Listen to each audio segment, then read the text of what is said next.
ജയ് മോഹൻജി. മോഹൻജിയുടെ പോഡ്കാസ്റ്റുകളുടെ മലയാളമാണ് Mohanji speaks in Malayalam എന്ന പേരിലെ videos.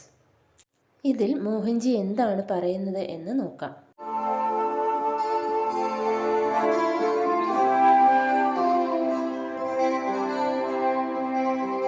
സുഹൃത്തുക്കളെ, എല്ലാവർക്കും നമസ്കാരം. ഇത് മോഹൻജി ആണ്. വർഷങ്ങൾക്ക് മുമ്പ്, അതായത് 2000കളുടെ മധ്യത്തിൽ ഞാൻ ദുബായിലായിരുന്നപ്പോൾ പോഡ്കാസ്റ്റുകൾ ചെയ്യാറുണ്ടായിരുന്നു. മോഹൻസ് വേൾഡ് എന്നായിരുന്നു ആ പോഡ്കാസ്റ്റിൻ്റെ പേര്. പീറ്റർ ഹാൾ എന്ന വ്യക്തി നടത്തിയിരുന്ന ഒരു സ്റ്റുഡിയോയിലായിരുന്നു അത് റെക്കോർഡ് ചെയ്തിരുന്നത്. ഒരു കാർ ഷെഡ് പരിഷ്കരിച്ചെടുത്ത വളരെ സൗകര്യപ്രദമായ ഒരു കൊച്ചു സ്റ്റുഡിയോ ആയിരുന്നു അത്. ആഴ്ചയിൽ ഒരിക്കൽ ഞാൻ ഓരോ വിഷയങ്ങളെക്കുറിച്ച് സംസാരിക്കുമായിരുന്നു. ലോകത്തിൻ്റെ വിവിധ ഭാഗങ്ങളിൽ നിന്നുള്ള ഒട്ടനവധി ശ്രോതാക്കൾ അതിനുണ്ടായിരുന്നു. ഫേസ്ബുക്ക് തുടങ്ങുന്നതിനു മുമ്പുള്ള കാലമായിരുന്നു അത്. യൂട്യൂബ് അന്ന് ആരംഭിച്ചിട്ടേ ഉണ്ടായിരുന്നുള്ളൂ. ഞാൻ അത് നിർത്തിയപ്പോൾ വീണ്ടും തുടങ്ങണമെന്നാവശ്യപ്പെട്ട് ഒരുപാട് പേർ എന്നെ ബന്ധപ്പെട്ടിരുന്നു. എന്നാൽ പല കാരണങ്ങളാൽ വർഷങ്ങൾ കടന്നുപോയി. കൃത്യമായ ഒരു ആശയവിനിമയം നടത്താൻ എനിക്ക് സാധിച്ചില്ല. ഇപ്പോൾ നിങ്ങളുമായി നേരിട്ട് സംവദിക്കാനുള്ള ഒരു ശ്രമം ഞങ്ങൾ വീണ്ടും ആരംഭിക്കുകയാണ്. ശബ്ദ തരംഗങ്ങളിലൂടെ നമുക്ക് പരസ്പരം ബന്ധപ്പെടാം. എനിക്ക് റേഡിയോ ഇഷ്ടമാണ്. ദൃശ്യങ്ങൾ നിറഞ്ഞ ഇന്നത്തെ ലോകത്ത് നമ്മുടെ ഇന്ദ്രിയങ്ങളിൽ കണ്ണാണ് ഏറ്റവും കൂടുതൽ ഊർജം ഉപയോഗിക്കുന്നത്.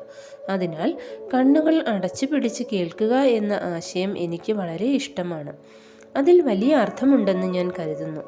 എൻ്റെ മുഖം കാണാതെ എൻ്റെ ശബ്ദം മാത്രം കേട്ട് നിങ്ങളായിരിക്കുന്ന അവസ്ഥയിൽ ആ ശബ്ദത്തെ സ്വീകരിക്കുന്ന ഈ രീതി എനിക്ക് പ്രിയപ്പെട്ടതാണ്.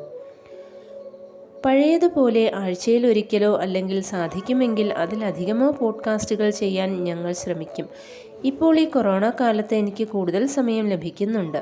ദൂരത്തിരുന്ന് എൻ്റെ മുഖം കാണാതെ ശബ്ദം മാത്രം കേട്ട് നിങ്ങളുടെ താല്പര്യത്തിനനുസരിച്ച് കാര്യങ്ങൾ ഉൾക്കൊള്ളുന്നത് വളരെ നല്ല കാര്യമാണ്.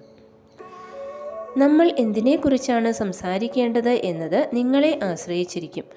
ഏതെങ്കിലും പ്രത്യേക വിഷയത്തെക്കുറിച്ച് സംസാരിക്കണമെന്ന് നിങ്ങൾക്ക് ആഗ്രഹമുണ്ടെങ്കിൽ ഞാൻ അത് ചെയ്യാൻ തയ്യാറാണ്. എന്നാൽ ആ വിഷയങ്ങൾ ലോകത്തിന് പ്രസക്തമായവ ആയിരിക്കണം. വ്യക്തിപരമായ പ്രശ്നങ്ങൾ പോഡ്കാസ്റ്റിലൂടെ ചർച്ച ചെയ്യുന്നതിൽ അർത്ഥമില്ല. എല്ലാവർക്കും ബന്ധപ്പെടുത്താൻ കഴിയുന്ന ആഗോളതലത്തിൽ പ്രാധാന്യമുള്ള കാര്യങ്ങളായിരിക്കണം നമ്മൾ സംസാരിക്കേണ്ടത്. ആദ്യ എപ്പിസോഡ് ആയതുകൊണ്ട് ഇന്ന് ഗൗരവകരമായ വിഷയങ്ങളിലേക്ക് കടക്കുന്നില്ല. ഇന്ന് ഞാൻ ഓഷോയുടെ ഒരു പ്രസംഗത്തിൻ്റെ ചെറിയൊരു ഭാഗം കേട്ടു.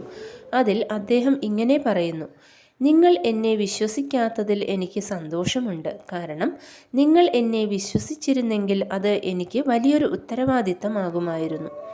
വിശ്വാസമില്ലാത്തതുകൊണ്ട് ഞാൻ സ്വതന്ത്രനാണ്. നിങ്ങൾ എന്നെ വിശ്വസിച്ചിരുന്നെങ്കിൽ ഒരുപക്ഷെ നിങ്ങൾ എന്നോട് പ്രതികാരം ചെയ്തേനെ. കാരണം നിങ്ങൾ വരുന്നത് വലിയ പ്രതീക്ഷകളോടെയാണ്. ആ പ്രതീക്ഷകൾ നിറവേറ്റപ്പെട്ടില്ലെങ്കിൽ നിങ്ങൾ ദേഷ്യപ്പെടുകയോ നിരാശപ്പെടുകയോ ചെയ്യും. അത് പ്രതികാരത്തിലേക്ക് നയിക്കും.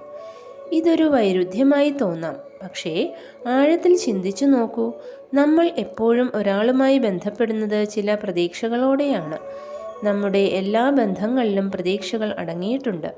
ആ പ്രതീക്ഷകൾ നടന്നാൽ നമ്മൾ സന്തോഷിക്കും, പക്ഷേ നടന്നില്ലെങ്കിൽ നിരാശയാകും. ഇത് പിന്നീട് പ്രതികാര ബുദ്ധിയിലേക്ക് പോലും മാറിയേക്കാം. ഇവിടെ ആ വ്യക്തിയാണോ ഉത്തരവാദി? അല്ല. പ്രതീക്ഷകളുമായി ബന്ധം സ്ഥാപിക്കുന്ന നമ്മൾ തന്നെയാണ് നമ്മുടെ യാഥാർത്ഥ്യത്തിന് ഉത്തരവാദികൾ. നമ്മുടെ യാഥാർത്ഥ്യം നിയന്ത്രിക്കുന്നത് നമ്മൾ തന്നെയാണ്. ഈ ചിന്തയോടെ ഇന്ന് ഞാൻ നിർത്തുന്നു.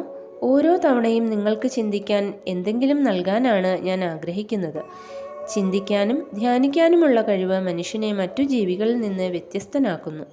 നമുക്ക് ചിന്തിക്കാം, വിശകലനം ചെയ്യാം, കാര്യങ്ങൾ മനസ്സിലാക്കാം. ഞാൻ നിങ്ങളോടൊപ്പമുണ്ട്. എല്ലാവർക്കും നല്ലൊരു വാരം ആശംസിക്കുന്നു. എപ്പോഴും സന്തോഷമായിരിക്കുക, സുരക്ഷിതരായിരിക്കുക. സ്നേഹപൂർവ്വം നിങ്ങളുടെ മോഹൻജി.